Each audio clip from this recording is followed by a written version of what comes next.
Before I begin, I want to say something. Sometimes the people who seem the happiest are the ones who are quietly fighting the hardest battles. This is a story about a girl named Emma Carter. And if anyone ever deserved a happy ending, it was her. Emma grew up in a small town in Ohio, the kind of town where every house looked similar and every neighbor greeted you like family. If someone dropped groceries, 3 people would rush to help. If a child won a school competition, the whole town celebrated. It was a place full of warmth. And yet somehow, even in a place like that, darkness found its way in. Emma was the heart of the town. She had a gentle face, soft brown hair, and eyes that smiled before her lips did.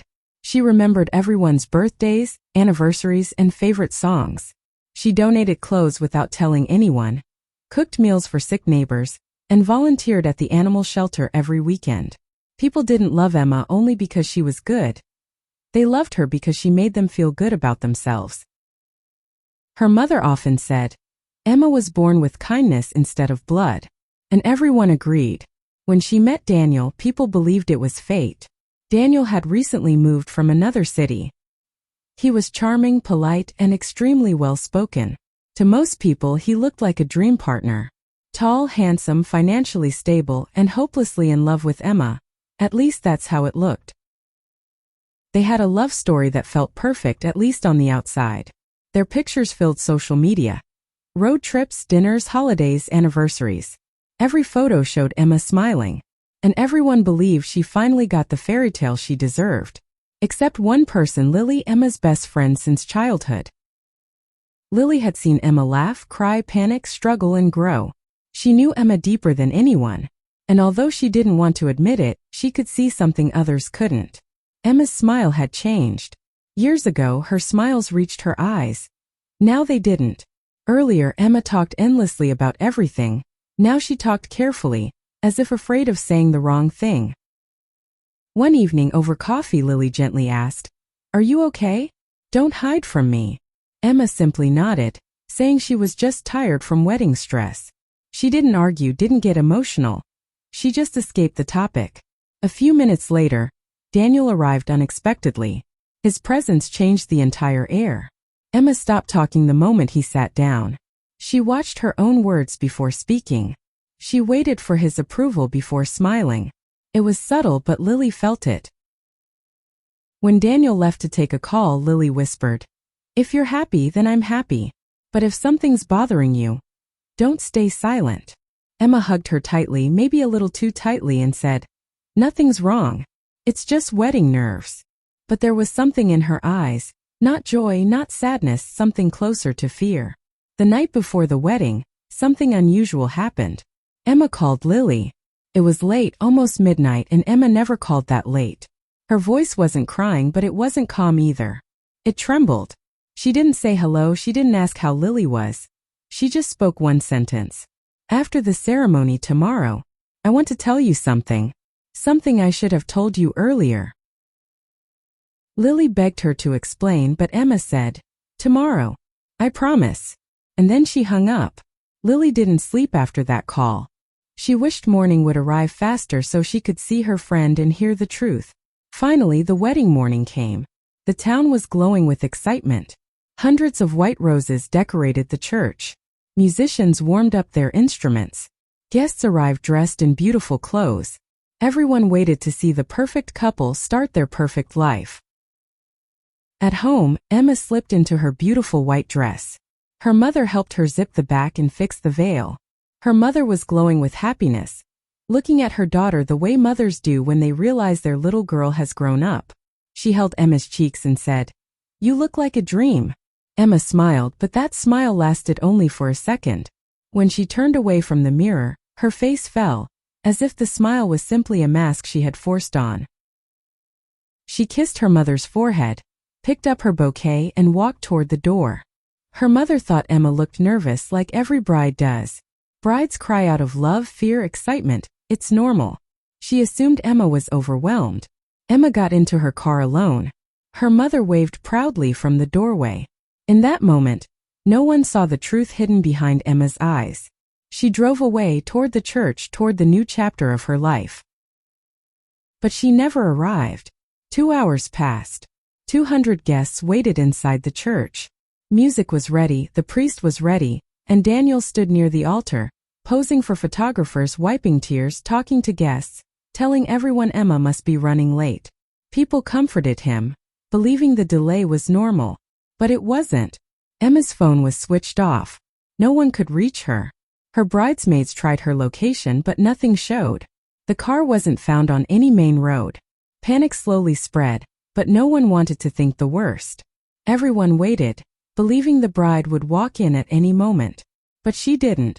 The wedding that was supposed to be the most beautiful day of her life became the day she vanished.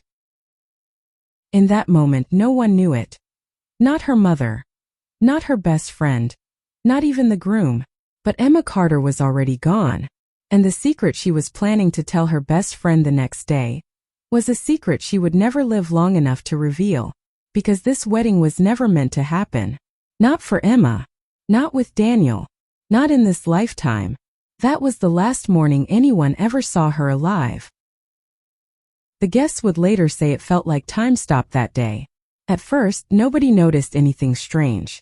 Weddings are always a little late. Someone forgets the rings, someone loses a shoe, someone smudges their makeup. 10 minutes of delay became 15, 15 became 30, and people laughed it off. The bride is always late, someone joked. Daniel stood near the altar, adjusting his tie again and again. He smiled for the cameras, hugged relatives, thanked friends for coming. From far away, he looked like a nervous but loving groom, trying his best to stay calm. But if you looked closely, there was something calculated in his expressions, as if he was performing a role he had rehearsed too many times. Emma's mother kept glancing at the doors of the church. Every time they opened, she lifted her head, expecting to see her daughter in white. But each time it was just another guest walking in, apologizing for being late. Eventually, the church wasn't missing anyone, except the bride. Lily sat in the front row, twisting the corner of her dress with her fingers. She checked her phone for what felt like the 100th time, scrolling up to see Emma's last message. There was nothing worrying on the screen, just a heart emoji and a "see you soon." But Lily's heart wouldn't calm down. She whispered to one of the bridesmaids, "Did she call you? Text you? Anything?" The bridesmaid shook her head. "Nothing. Maybe her phone died. Or she's fixing her hair or something." But Emma was not the kind of person who let her phone die on her wedding day. She was not the kind of person who let people wait. She was the one who arrived 10 minutes early to everything. The priest approached Emma's mother and Daniel's parents. His tone was gentle but serious. "How long has it been?" he asked. "Almost an hour," Daniel's father replied, irritably checking his watch. "This is embarrassing." Emma's mother tried to smile, but her eyes were filling with worry. "Maybe there's traffic," she said, not believing her own words. "There's no traffic in this town," Lily added quietly. "Not this much." Daniel walked over, face red, fake tears shining in his eyes. "Maybe she got cold feet," he said with a tiny bitter laugh. "Maybe she realized I'm not as charming as she thought." Some guests laughed nervously. Others glanced at each other. The word "cold feet" began to move through the crowd like a rumor. People were more comfortable believing she ran away than believing she was in danger. Because a runaway bride is gossip. A missing bride is a nightmare. Lily didn't accept that explanation, not even for a second. "She wouldn't do that," Lily said firmly. "Emma wouldn't just leave her mother like this. She wouldn't humiliate her family. She wouldn't leave me without saying anything. Not after last night's call." "What call?" Emma's mother turned sharply, eyes wide. Lily froze. She hadn't told anyone yet. "She called me last night," she said slowly. "She said she wanted to tell me something after the ceremony. Something important." She sounded scared. "Why didn't you tell me?" her mother whispered. "I thought it was just nerves," Lily replied, guilt settling heavy in her throat. "I thought she would tell me today. I didn't think." She didn't finish the sentence. She didn't need to. Finally, someone made the decision that should have been made earlier. "Call the police," Emma's uncle said. Now. What followed was a blur of movement. The music stopped. Guests began whispering and standing, some moving outside the church to make calls. Children were taken home by relatives. The perfect wedding setup suddenly looked like the scene of something much darker. A few minutes later, a police car arrived. 2 officers entered. They spoke with the priest, with Emma's mother, with Daniel. They kept their voices low, but that only made the silence in the church feel heavier. Maybe she met with an accident on the way, one of the guests said softly. Emma's mother grabbed onto that hope, even though it was a horrible thought. An accident meant she could be found. An accident meant she might still be alive. Lily's hands were shaking as she tried calling Emma again. Call failed. Straight to voicemail. Over and over. Voice message after voice message was recorded, each one sounding more desperate than the last. Emma, it's me. Where are you? Em, this isn't funny anymore. Please pick up. Emma, if you can hear this, just say something. Anything. No reply.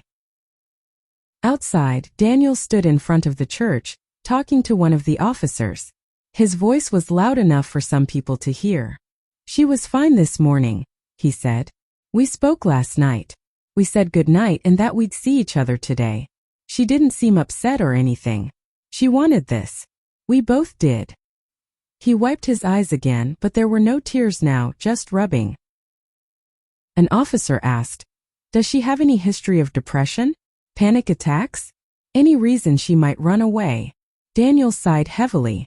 Not that I know of, but she could be emotional sometimes. Maybe she just needed space. His words almost sounded like an excuse. Emma's mother interrupted, stepping closer. She would never run away from her wedding, she said firmly. She was raised better than that. She loves her family. She loves you. She loves Lily. Her voice broke when she said her friend's name. Lily felt all eyes turn to her, as if now she carried a part of responsibility. The last call, the last secret, the last chance. The officers asked for Emma's phone number, car details, and the route she usually took. A search request went out. Patrol cars were told to check the main roads, nearby fields, parking lots, and any isolated areas. The church emptied slowly. Guests didn't know whether to go home or stay. Some hugged Emma's mother and promised, she'll be fine. Others walked away in silence, already preparing the story they would tell their neighbors later. Inside the empty church, the bouquet she was supposed to hold lay on a bench, forgotten. Lily stayed with Emma's mother in a small side room. The decorations looked wrong now, cheerful colors against fading faces. Time passed. 1 hour became 2. 2 became 3. Emma's car wasn't found. Her phone wasn't located on any network. No hospital had reported an accident victim matching her description.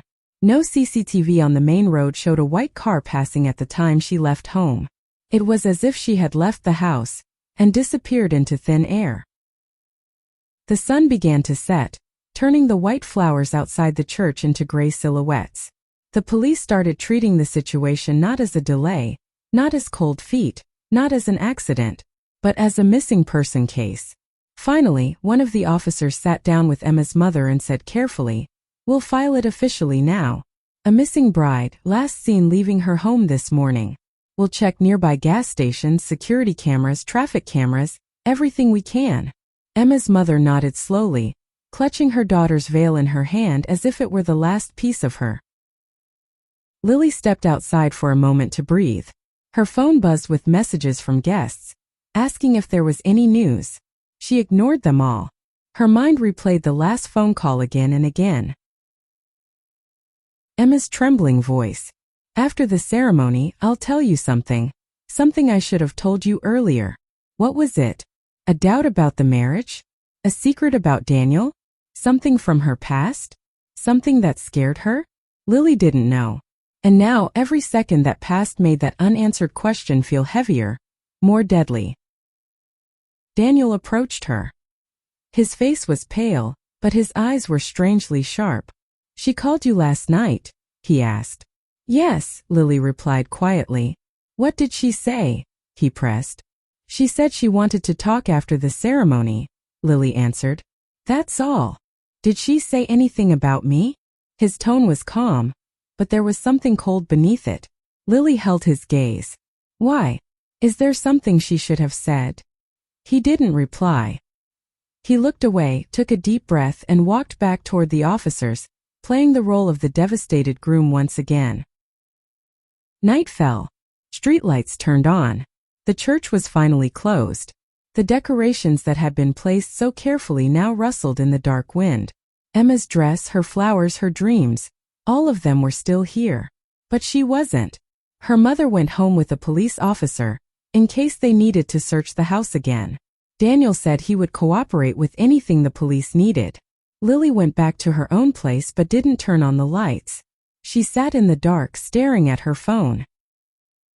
She called Emma one last time before midnight, knowing it would go to voicemail, but needing to hear the line ring. It didn't. Straight to voicemail again. Lily whispered into the phone. "Where are you, Emma? What were you trying to tell me? Please come back. We'll figure everything out.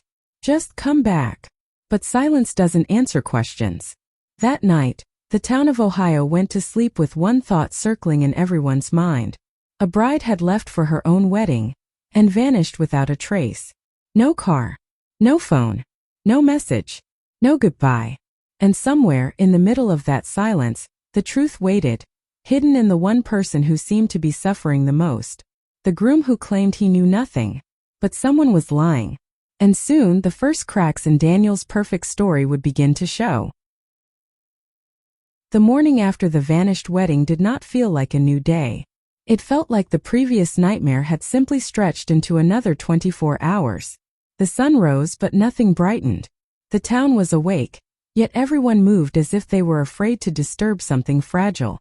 No one said it out loud, but they all knew. Something terrible had happened. At the police station, Emma Carter's name was spoken more than any other that day. Officers reviewed her photos, her social media, her driver's license, her last known location. All the pieces that, when put together, should have shown where she was. But the pieces didn't fit. It was as if the puzzle had missing parts from the start. Officer Grant, the lead investigator, began with the basics. He visited Emma's home early in the morning. The living room was clean. The wedding decorations still hung on the walls. Her mother sat on the couch, holding Emma's veil in her lap like a lifeline.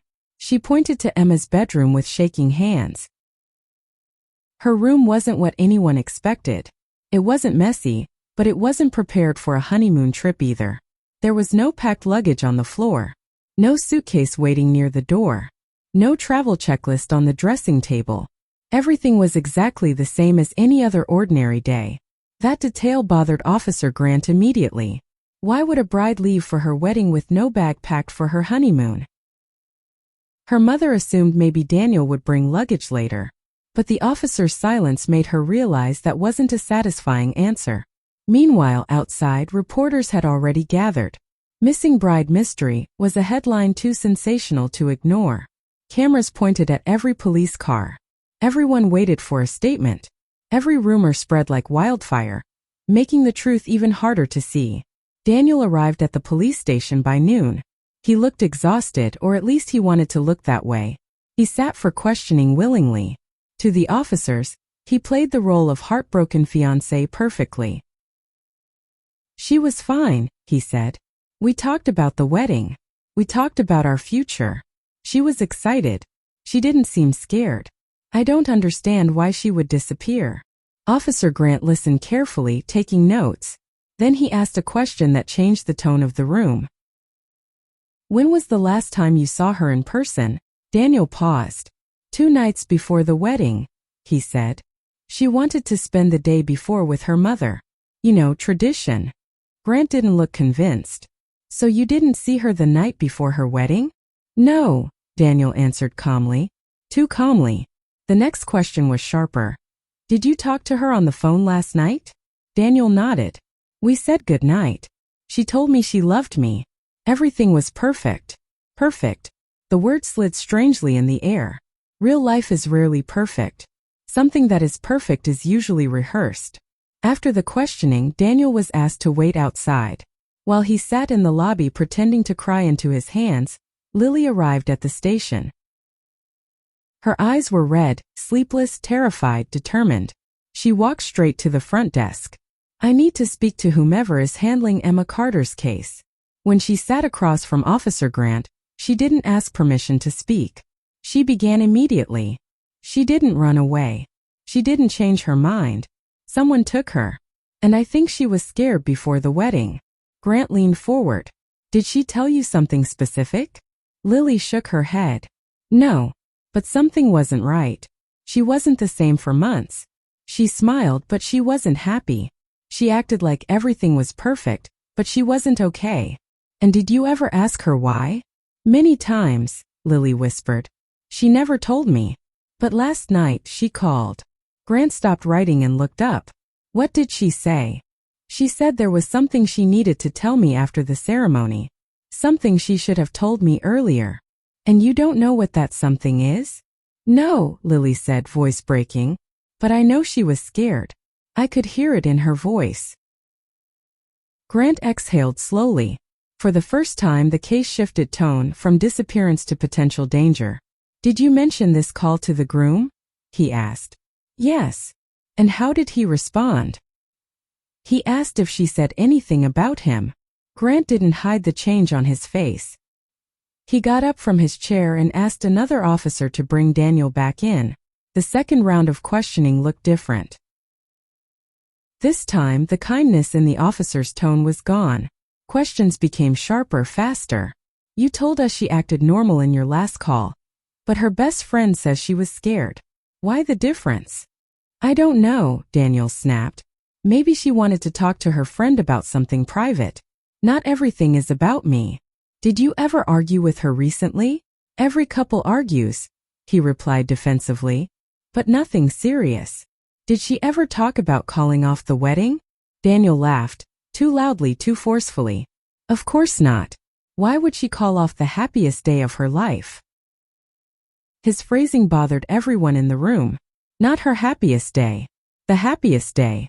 Grant changed the angle. Would you object if we took a look at your phone records? Daniel hesitated. Not long enough to admit guilt, but long enough to plant doubt. Then he finally agreed. Consent forms were signed. Phones were collected. Before leaving, he said dramatically, I just want Emma back. I love her. But that sentence didn't comfort anyone anymore. As Daniel walked out of the station, Lily watched him from across the room. She didn't say a word, but her expression said everything. She didn't believe him. Not even a little. By afternoon, the police began working through timelines. CCTV cameras on every possible route Emma could have taken were reviewed. Traffic cameras, gas station cameras, convenience store cameras. Every network that could offer a clue was scanned frame by frame. Nothing. Not a single shot of Emma's car leaving town. It was as if she never drove out of her street. That meant only two possibilities. Emma never made it to the main road. Or someone made sure her car would never be seen. The weight of those possibilities settled heavily over the investigation room. Meanwhile, Emma's mother sat on the edge of her bed at home, staring at her daughter's phone charger still plugged into the socket. She kept whispering the same words to herself again and again. She's coming home. She has to come home. That evening, for the first time publicly, the police confirmed the case was not a misunderstanding, not a runaway bride, not a simple delay, but a missing person investigation. And in a town where nothing bad ever happened, people locked their doors that night.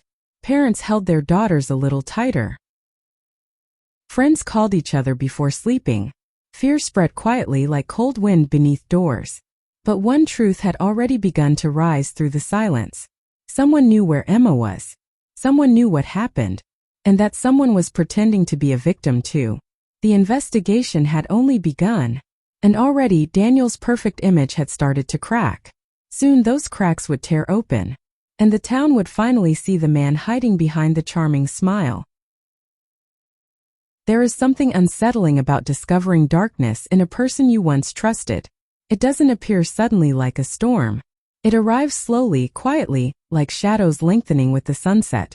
That is how the truth about Daniel began to surface. Not in a dramatic moment, but in small pieces, each more disturbing than the last. 2 days had passed since the vanished wedding. The town was restless, and the police station was drowning in phone calls and tips. Most were useless, Imagined sightings, rumors, accidental lookalikes. But a pattern began to form from the stories people hesitated to share. They weren't about Emma. They were about Daniel. The first person to speak up was a former colleague from Daniel's old workplace. He called the police after seeing the news online. His voice shook as he asked, "Is this about the same Daniel Reed? Tall, black hair, marketing department." When the officer confirmed, the colleague hesitated. "I don't want to accuse someone without proof," he said, "but I'll tell you what I know. He was charming. Everyone liked him at first. But he was obsessive with his girlfriend. Controlling. Jealous. He always wanted to know where she was, who she talked to, what she wore. After they broke up, she left the city. We never heard from her again. Maybe it's nothing, but it feels familiar." The call was documented. Then another came. And another. A neighbor from Emma Street reported seeing Daniel outside Emma's house late at night several times, even on nights when he had told people he was out of town. A bar employee mentioned having seen the couple argue so loudly months ago that the manager had to intervene. A former roommate said Daniel didn't like being disobeyed. The phrase stayed in the officer's mind long after the phone call ended. The stories no longer matched the picture-perfect fiancé the town had known. Meanwhile, Lily couldn't stop replaying memories in her head. Moments that once seemed harmless but now made sense in a chilling way. She remembered a dinner months ago where Emma laughed too loudly at a joke a waiter made. Daniel didn't get angry there, not publicly, but the look he gave Emma was sharp, cold. From that moment on, Emma went quiet for the rest of the evening. Later that night, when Lily dropped Emma home, she saw Daniel open the door before Emma even reached it, as if he had been waiting and watching. He didn't greet Lily, didn't say thank you. He just pulled Emma inside and closed the door. At the time, Lily told herself not to overthink it. Now she realized she should have. The police asked to interview Emma's colleagues from the library where she worked. 2 of them hesitated before speaking. "Emma used to be cheerful," one said. "But during the last year she changed. She stopped dressing the way she liked. She stopped hanging out with us. She would look at her phone before replying to invitations, like she was waiting for someone's permission." Another employee added, "She quit her job because of Daniel. She didn't say it directly, but we knew. She said Daniel wanted her to focus on home, that he didn't like her being around other men." Grant didn't take his eyes off his notebook as he wrote. These were no longer minor red flags, they were patterns. Patterns of control. Patterns of power. Next, the police visited Emma's therapist, a detail no one outside the family even knew. The therapist couldn't reveal everything due to confidentiality laws, but she was able to confirm one critical thing. "Emma came to me because of relationship stress. She wasn't sure if she should get married." The room fell completely silent after that sentence. Emma had been uncertain. She had been afraid. And yet she proceeded with the wedding. Why? What changed her mind? Grant called Lily to the station again, this time asking a different question, one she never expected. Did Emma ever mention being afraid of Daniel? Lily didn't answer immediately. She closed her eyes and suddenly one memory surfaced. A memory she had buried so deeply that she almost convinced herself it wasn't real. It was a night months ago. Emma had come to her door unexpectedly. Her eyes were red, her lip was bleeding slightly, she said she fell. Lily asked what happened. Emma didn't answer. She only stayed for 5 minutes, took a glass of water, calmed down and left saying, "I need to get home. Daniel is waiting." Lily should have asked. She should have stopped her. She should have done something. But she didn't. And now the guilt suffocated her. She finally whispered, "I think she was scared of him." But she never admitted it. The room absorbed her confession like cold water spreading across the floor. Grant wrote down every detail, and Lily felt as if every word she spoke pushed her friend further away instead of closer. Meanwhile, Daniel's phone records came back from the tech department. The officers analyzed the logs carefully. One detail immediately stood out. The last outgoing call from Daniel to Emma wasn't at night, like he claimed. It was late afternoon, hours earlier than he said. And after that, no calls or messages. If Emma was truly the love of his life, wouldn't he have texted her on the night before the wedding? Checked in? Sent a sweet message? He didn't. Because he already knew he would see her that night. While police built their timeline silently, the town unknowingly added fuel to the growing fire. People showed up at Emma's house with flowers and prayers. Others whispered in grocery stores and gas stations, some out of grief, others out of curiosity, and some out of cruel fascination. Emma's mother stopped answering the door. She spent her hours in Emma's room, sitting on the floor, staring at the wedding shoes placed beside the closet. She kept telling herself her daughter would come home and put them on, that she would walk downstairs, apologize for being late, hug everyone, and laugh at how dramatic everything had become. But deep inside, a quiet, desperate voice whispered the thing she refused to acknowledge. Emma wouldn't be coming home simply because someone wished it.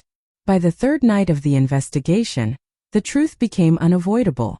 Daniel wasn't just an unfortunate groom. He wasn't just a nervous partner. He wasn't just misunderstood.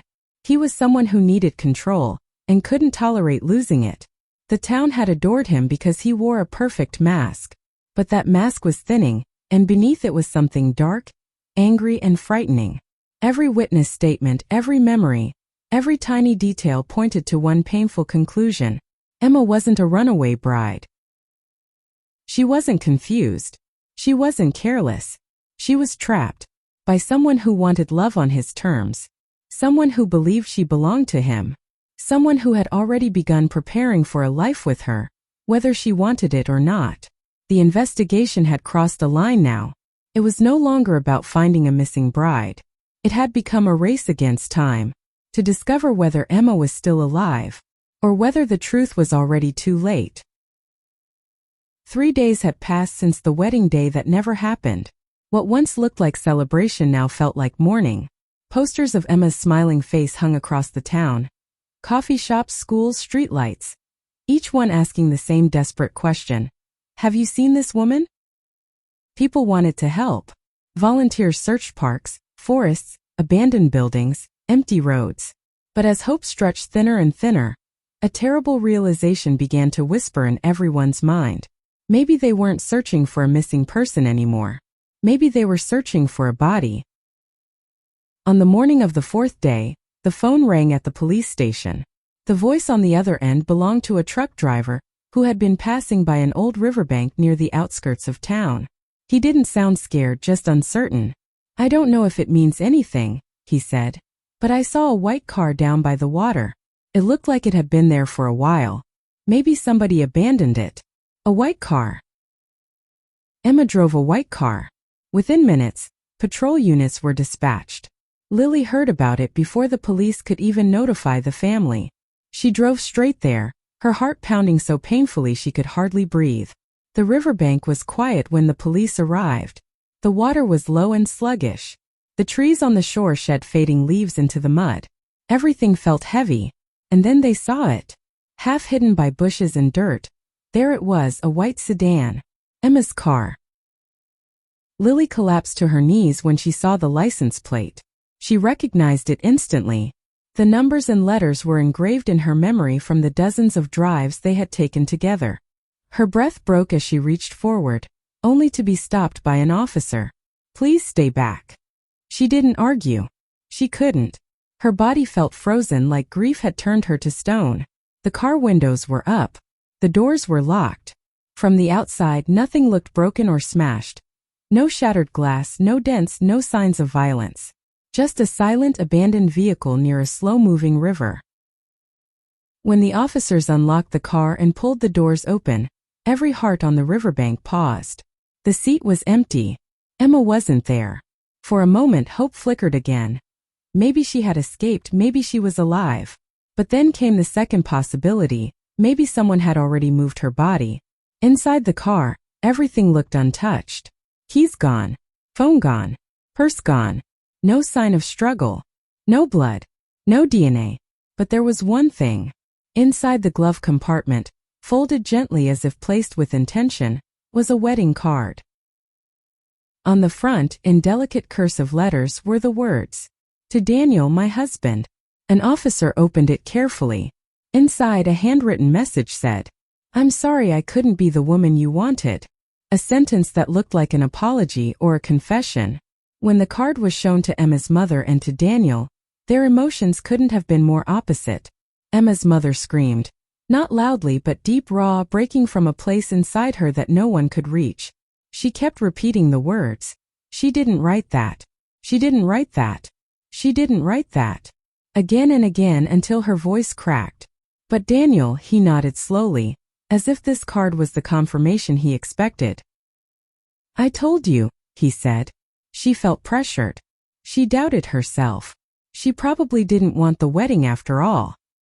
His voice had no grief in it, only relief, as if the card freed him from responsibility. That moment was when Officer Grant first looked at Daniel not as a fiancé, but as a suspect trying to control a narrative. Later, the card was given to Lily. The moment she saw it, something inside her snapped. That's not her handwriting, she said. Not softly. Not timidly. She said it like the truth was choking her. She grabbed an envelope from her purse. A birthday card Emma had written for her last year. She placed it next to the wedding card. Anyone could see it. The letters were wrong. The spacing was wrong. The curves, the dots, the strokes, it wasn't Emma's writing. And the most heartbreaking detail of all, Emma always signed her full name Emma Carter, never just Emma. Because she once told Lily, there are thousands of Emmas in the world, but only one Emma Carter. The forged card didn't have her full name. The message wasn't hers. The apology wasn't hers. Someone wanted people to think she ran away. Someone wanted to bury the truth. And the only person who benefited from that lie was Daniel.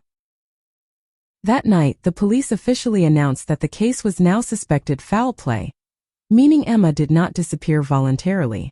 The town reacted like a switch had been flipped. The story was no longer tragic. It was frightening. Mothers warned their daughters. Friends checked on each other. People looked at strangers with suspicion. Meanwhile, Daniel stood in front of cameras outside his house, pretending to cry again. I just want my wife home, he said. Wife. Past tense. A word he wasn't supposed to be using for someone missing. Reporters didn't notice the slip. But Lily did. She replayed the video again and again at home. Every gesture, every expression, every word. The more she watched, the more she saw what she once ignored. He wasn't grieving. He was performing. Emma had loved that man. Emma had trusted that man. And perhaps that was her greatest mistake. Emma had tried to reach for help. Her last phone call to Lily wasn't small. It wasn't casual. It was a warning. She was planning to tell the truth, but she never lived long enough to speak it. Now there was no doubt. Emma had been hurt long before the wedding day. Someone stopped her before she could escape. Someone silenced her before she could reveal what she knew. The discovery of the car didn't end the mystery. It was just the beginning of uncovering the darkest parts of the truth. Because if the river had taken Emma, there would have been a body. If she had run away, there would have been footprints, calls, money withdrawals, CCTV sightings. But there was nothing. Nothing except a forged card and a missing woman. Emma didn't abandon her life. Emma didn't disappear by mistake. Emma didn't drive her car to that river. Someone else did. And the man who stood in front of the world pretending to be a broken groom was the only person who knew the full story. And soon, the interrogation room would strip away the last pieces of his mask. Because secrets don't remain buried forever. Somewhere out there, Emma's story was waiting to be told. And the truth was coming. There comes a moment in every investigation when pretending is no longer possible. A moment when lies begin to crumble under the weight of truth. For Daniel, that moment arrived the day Emma's car was found. He didn't show up at the police station voluntarily. He was called in. He walked through the doors wearing the same expression he had used from the beginning. Grief on the surface, confidence underneath. But this time, the officers weren't looking at him with sympathy. They were watching him like someone who might know where a woman's life had ended. The interrogation room was plain. A table, 2 chairs, white walls. The kind of place where people either break or expose who they really are. Officer Grant entered with a folder. He didn't sit immediately. He stood across from Daniel and opened the file slowly, making sure Daniel saw every page inside meant something. We found Emma's car by the river, he began. Daniel nodded. I know. It's terrible. His tone was flat, rehearsed, too calm for someone whose bride was missing. There was a wedding card in the glove compartment, Grant continued. Addressed to you. Daniel folded his hands. Yes. I told you she was overwhelmed. She felt she wouldn't make me happy. Or, Grant said softly, someone wanted it to look that way. Daniel's eyes flickered, the smallest loss of control. Grant placed 2 cards on the table. Emma's birthday card to Lily, and the card found in the car. Side by side, the difference was undeniable. You told us the note was hers, Grant said. It wasn't. Daniel stared at the cards in silence. You said she called you the night before the wedding, Grant continued, flipping to another document. But your phone records show the last call between you two was in the afternoon, hours earlier than you claimed. Daniel shifted in his seat.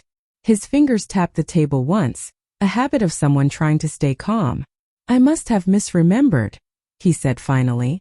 You remembered everything else perfectly, Grant replied.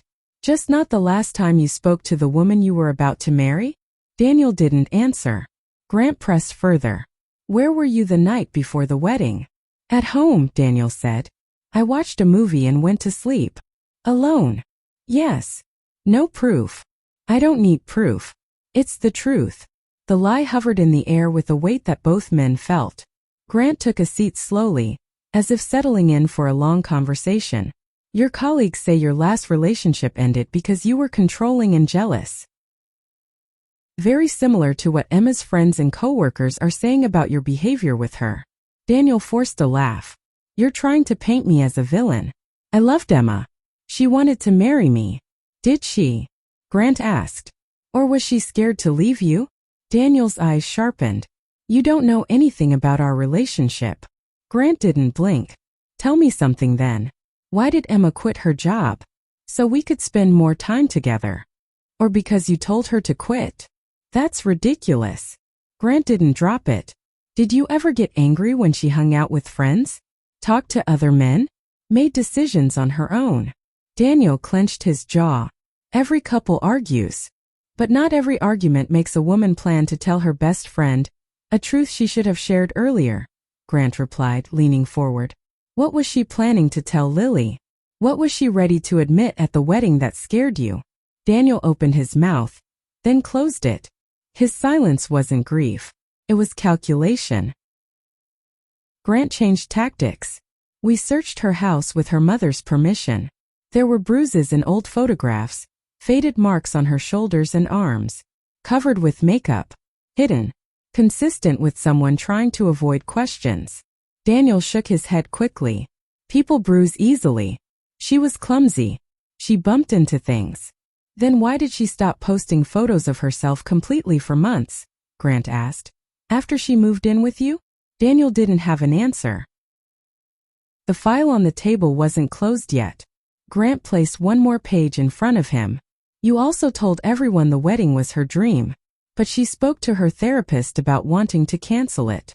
Daniel went still. She was afraid, Daniel, Grant said quietly. Afraid of you. Afraid of how you would react if she left. Daniel's eyes turned cold. The mask cracked. She belonged with me, he muttered.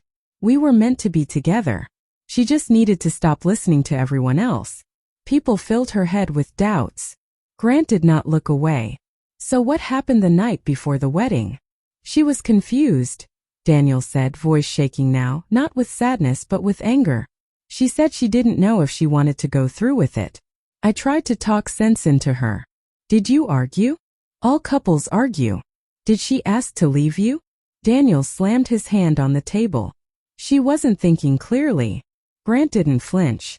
Daniel, he said calmly, what did you do when she tried to leave? Daniel jerked his chair back and stood. I'm not listening to this. You're not walking out, Grant replied. Another officer blocked the door. Daniel paced, hands in his hair, breathing hard, losing control by the second. I did everything for her. I gave her everything. And she still wanted to leave. That sentence shattered whatever restraint Daniel had left. He turned to Grant with pure hatred in his eyes. She didn't appreciate me. She didn't understand what we had. She would have ruined everything. Grant whispered the next question, but it hit like a gunshot. So you stopped her? Silence. Daniel didn't nod. He didn't speak. He didn't confess. But the truth lived in the silence between them. He sank into the chair slowly, breathing hard, looking like a man trying to rewind time, desperate to undo what was already done. Finally, in a hollow voice, he muttered, "I just wanted to protect what we had." Grant didn't reply. He didn't need to. The interview was over. Daniel was escorted out of the interrogation room, not in handcuffs yet, but no longer as a victim. The detectives didn't accuse him that night. They didn't arrest him. Not yet, because the law needed one more thing. A body, or a confession, or evidence linking him to Emma's disappearance. The interrogation didn't break Daniel, but it exposed him. The world now knew. Daniel wasn't a grieving fiancé. He was a man who couldn't stand losing control. And Emma had tried to break free. The search for her was no longer a community effort. It became a race to prove what everyone feared. Emma Carter was never meant to walk down the aisle. She was meant to be silenced before she could. And the person who silenced her had finally shown his true face. The truth rarely appears in one piece. It comes in fragments, memories, confessions, small details that suddenly make sense when everything else has been stripped away. 4 days, the police had been circling around one question. What really happened the night before the wedding? They had timelines. They had lies. They had a man who couldn't hide his temper anymore. But they didn't have the moment that changed everything. That moment lived only in 2 places. In what Emma endured, and in what Daniel did. They couldn't hear Emma's side. So all that remained was the story Daniel tried not to tell. But in the end he did. It didn't happen in the interrogation room, under bright lights and direct questions. It happened later when pressure, fear, and the weight of his own actions finally crushed the story he had rehearsed for himself. It began like this. The night before the wedding, Emma sat on the edge of the bed in the house she shared with Daniel. Her white dress hung in the corner of the room, glowing softly in the half-light. To anyone else, that dress would have symbolized happiness. To Emma, it looked like a cage. She held her phone tightly, staring at Lily's name, wondering whether to call. Her heart felt heavy, not because she didn't believe in love, but because she didn't recognize the man she was about to marry. This wasn't the same man she fell for. That man was gentle, understanding, charming. This man watched her every move, checked her phone when she showered, commented on what she wore, chose who she met, and decided what her future would look like. There was love once. Now there was control. And Emma finally knew. If she said, "I do" tomorrow, she would lose whatever was left of herself. So she made a choice. A small, fragile, brave choice. She called Lily. Her fingers shook as the phone rang, but when Lily picked up, Emma couldn't bring herself to say the words clearly. "I'll tell you tomorrow," she whispered instead. "After the ceremony, I'll tell you something I should have told you earlier." Something about her tone made Lily worry, but Emma ended the call. She knew if she started talking, she might break completely. She promised herself she would tell everything the next day, at the church, after the vows, or maybe before. She told herself she still had time. But time is cruel. Because she wasn't alone in the house. From the hallway, someone had heard her voice. Daniel. He hadn't meant to listen. At least, that's what he told himself. But his curiosity was stronger than respect for her privacy. It always had been. He heard his name in fragments. He heard fear in her voice. He heard the words, "Tell you something," and "earlier." Those half-sentences burned holes in his mind. When she hung up and set the phone down, he stepped into the room. "Who were you talking to?" he asked. She flinched. "Lily." "What about?" "Nothing important," she replied. He watched her face, the way her eyes refused to meet his. "Don't lie to me, Emma." She swallowed hard. "It was just wedding talk." His jaw tightened. "What are you planning to tell her tomorrow?" She froze. She hadn't expected him to hear anything. Panic rose in her throat. She tried to think of something small, something harmless, something that would calm him down. Just, girly things. Nerves. Feelings. Nerves about what? He asked sharply. About us. She hesitated. That hesitation was all he needed. You're doubting this, he said. You're doubting me. After everything I've done for you. Daniel, please. After I changed my life, moved here, planned this wedding, took care of everything, you're still not sure? His voice was rising now. He wasn't asking for answers anymore. He was accusing. She tried to stand, but he moved closer. Look at me, he demanded. She did. And in that moment, she realized something terrifying. He didn't love her as a person. He loved her as a possession. She began quietly, choosing her words like someone crossing a minefield. I just think maybe we rushed this. Maybe we're not ready. Maybe we need more time before marriage. More time to do what? He snapped. To listen to your friend talk you out of this? To decide I'm not good enough for you. That's not what I said. That's what you mean, he insisted. They've been poisoning you against me from the beginning. Your mother. Your friend. Your coworkers. No one is poisoning me, she replied, her voice shaking now. I'm just thinking for myself. The words hit him harder than any insult. Thinking for myself. That was the one thing he couldn't tolerate. Everything was fine before, he said. Before you started overthinking. Before people started telling you you should be independent and strong and all that nonsense. Her eyes filled with tears, not just from fear, but from the painful recognition that he didn't see her as an equal. He saw her as something he was supposed to own. Daniel, she said softly, I can't marry you tomorrow. The room went silent. Those words were the line she could never uncross. His face changed. The charm dropped. The polite smile died. What remained was something raw, ugly, and dangerous. What did you say? He asked, voice low. She could have backed down. She could have lied. She could have said she was just scared, that she didn't mean it, that she would still show up. But for the first time in a long time, Emma chose herself. I can't marry you, she repeated. Not like this. Not when I'm afraid of you. That was the truth. The truth she never got to tell Lily. The truth buried under makeup and excuses for bruises. The truth behind every forced smile. He stepped closer.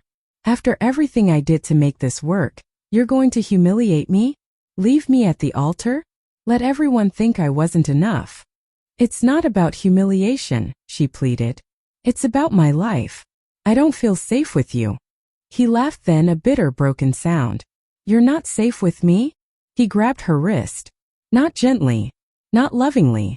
Everything you are right now is because of me. I made you better. I made you worthy. And you're telling me you want to walk away. Her eyes filled with tears. Please let go. Say you'll marry me. I can't. His grip tightened. Fear surged through her. Say it. No. What happened in the next moments was something even Daniel didn't fully admit to himself. In his story, it was a mistake, an accident, a moment of anger that went too far. But the truth is simpler and uglier. He couldn't accept losing control. So he forced it back. He dragged her, shoved her, shouted at her. She struggled, pushed back, begged him to stop. The more she resisted, the more desperate he became. Not desperate to keep her safe. Desperate to keep his version of the story alive. The perfect fiancé. The beautiful bride. The flawless wedding. All of it was collapsing and he couldn't stand it. When it was over, the house was quiet. Emma wasn't speaking anymore.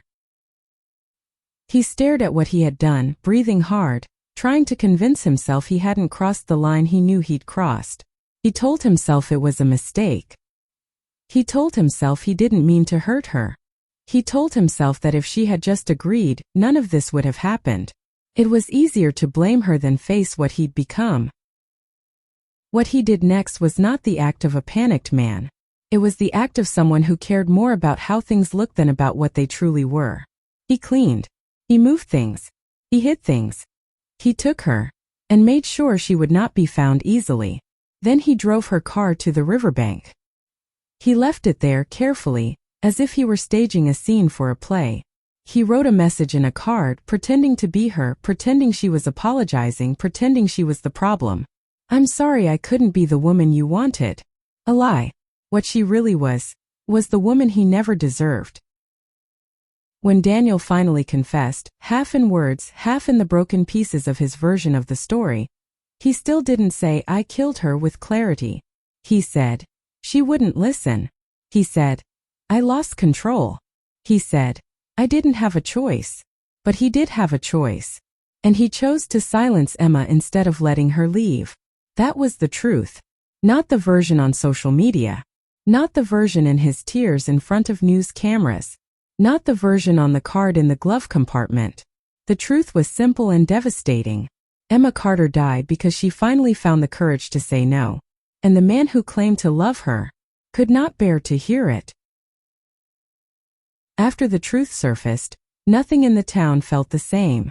Even though people finally knew what happened, no one felt relief. Closure is not the same thing as healing. When someone kind and gentle disappears from the world, the air itself feels different, as if something irreplaceable has been taken away. Daniel was arrested the morning after his confession. There were no dramatic sirens or crowds cheering for justice. Just two officers quietly placing handcuffs on a man who still tried to look like the victim. He didn't cry. He didn't ask for forgiveness. He only said one sentence as he was led into the car. "I just wanted her to stay." Those words stayed with everyone, not because they expressed regret, but because they revealed how he believed Emma belonged to him, even after destroying her. For Emma's family and friends, hearing the truth didn't end the ache, deepened it. Knowing she had suffered, knowing she had been frightened, knowing she had tried to speak up, knowing she didn't get the chance to escape, those truths made grief heavier, not lighter. The police searched for Emma's body for weeks.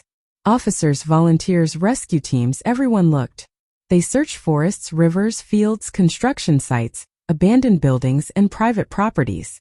They followed every map, every tip, every possibility. But her body was not found. To this day, no one knows where Daniel hid her. When the court trial began months later, the town was still holding its breath. Daniel showed up in a suit, expression blank, shoulders squared like a businessman about to negotiate a deal. His lawyer tried to argue that he never meant to harm her, that he lost control, that it was a tragic accident. But the evidence told a different story. The timeline, the pattern of abuse, the forged card, the staged disappearance, the confession. The jury took only 5 hours to return a verdict. Guilty. Life in prison without the possibility of parole. Daniel didn't show emotion when the sentence was announced. He didn't look at Emma's mother. He didn't look at Lily. He didn't look at anyone. He lowered his eyes, and for the first time he realized what he had lost. Not a bride, not a reputation, but control. And he would never have it again. For the town, justice was served. But for those who loved Emma, justice wasn't enough. Because justice cannot bring someone home. Emma's mother didn't ask for revenge. She didn't ask for punishment. She would have traded every courtroom victory for one simple miracle: her daughter walking through the door. Instead, she had a bedroom full of memories that would never move again. The wedding dress was never returned to the closet. It stayed on the chair beside the window, where the sunlight touched it every morning. Emma's mother continued to place fresh flowers on the dress each year on the date of the wedding. Not because she believed Emma had become a bride, but because she wanted the world to know her daughter deserved love, not fear. Sometimes she sat on the floor and read old letters Emma wrote as a child. She traced each word with her fingers, remembering when life was simpler, before darkness found its way into their home. She didn't cry loudly. Her pain was quiet, steady, and endless, the kind of pain that becomes part of a person's breathing. Lily's grief was different. She blamed herself not because she caused anything, but because guilt is cruel to survivors. If I had asked more. If I had pushed her to talk. If I had gone to her house that night. If I had understood sooner. She replayed memories like torture. The night Emma showed up with a swollen lip. The uncomfortable dinner. The fake smiles. The nervous laughter. Every sign that she once dismissed as stress, now every sign looked like a warning she didn't hear. People told her it wasn't her fault. Deep down, she never believed them. Eventually, Lily began therapy. Not because she was weak, but because she didn't want grief to swallow what remained of her life. Her therapist once told her something she would never forget. You did not fail, Emma. The only person who failed Emma is the man who hurt her. Some days she could accept that. Other days she couldn't. Years passed. The posters came down. The news stories faded. The town moved forward slowly, cautiously. But Emma didn't disappear from hearts. Schools started teaching about relationship red flags and emotional abuse. Her story became the lesson behind the lessons. A quiet reminder that controlling behavior is not love. A bench was placed in front of the library where Emma once worked. It had her name engraved into it. In memory of Emma Carter, a heart that loved freely. Lily visited it often. Not to cry, at least not always, but to remember the real Emma, not the girl defined by tragedy. The Emma who laughed too hard at jokes, who loved children's books, who could never resist rescuing stray animals, who believed goodness always won. The town decided to host a memorial each year, not to mourn Emma, but to bring awareness to others who might be hiding behind smiles. Survivors of domestic control and emotional abuse began sharing their stories. For some, Emma's story saved them. It helped them recognize danger before it was too late. And that slowly, painfully began to feel like a purpose. A way of giving Emma the voice she never got to use. Daniel remained in prison, living a life of routine and silence. For someone who once controlled everything around him, prison was the ultimate punishment, a world where every rule was made by someone else. He tried to appeal twice. Both times he failed. He would never walk free again. But even behind bars, he never admitted guilt the way innocent people deserve, with remorse. Not once did he say he was sorry. Not once did he accept responsibility. People like him don't regret what they do. They regret losing the control to do it again. Emma never became the bride she dreamed of being. But she became something else, something even more powerful. She became a reason people listen more closely when their friends are hurting. She became a reminder that control is not love. She became a voice for women who are afraid to speak. She didn't survive the tragedy, but her story has saved others. And maybe, just maybe, that is how her love still reaches the world. Because Emma Carter was never weak. She wasn't naive. She didn't stay too long. She was brave. She tried to escape. She tried to speak. And even though she didn't live long enough to finish her story, the world did.